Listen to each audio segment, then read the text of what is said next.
just a little reminder when it comes to boundaries. Remember, boundaries are there to protect you, the person who are setting boundaries, who are allowing people to come into your space, into your life, in your relationships, whether it be intimate, work, um, family relationships, any type of relationship. It's boundaries are there to protect you as the individual from toxicity.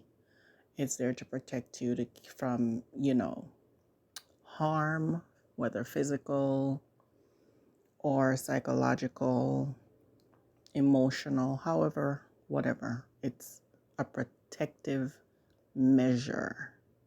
Okay?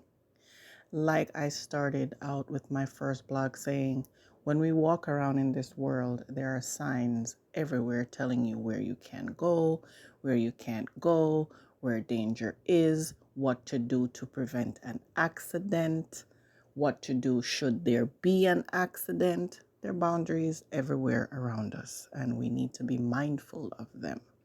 The same way a person coming into your space, into your life, should also be aware of what your signs, which would be your boundaries, what they mean.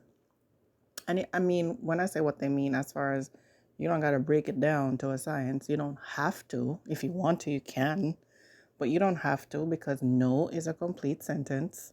No, you can't speak to me that way is a follow-up or a little extra than just no.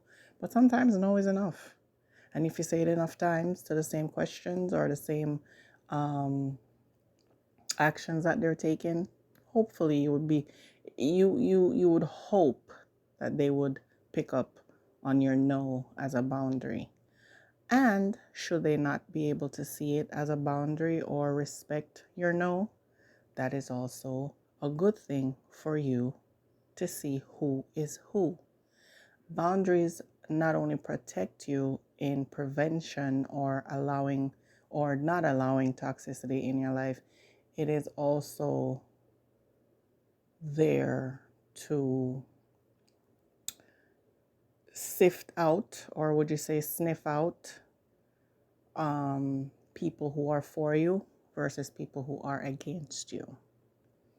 So if your boundary prevents a relationship from happening, or stops or ends a relationship, or put a relationship on pause, welcome it.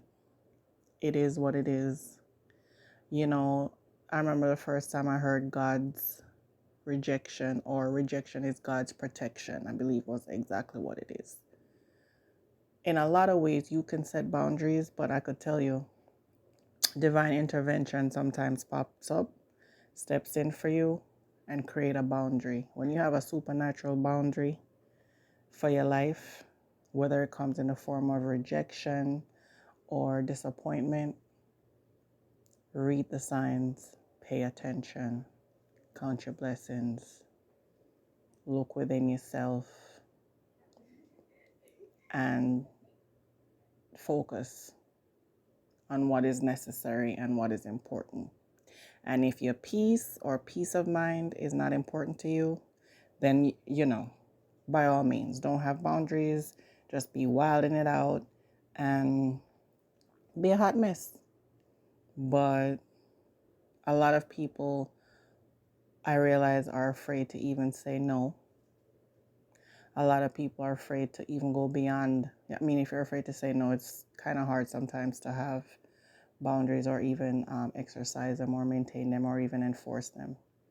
But I'm telling you, you're doing yourself a disservice if you do not have boundaries in your life. So, note to self, if you're going to have boundaries, be bright about them. Thank you once again for listening to Bright Boundaries. Take care.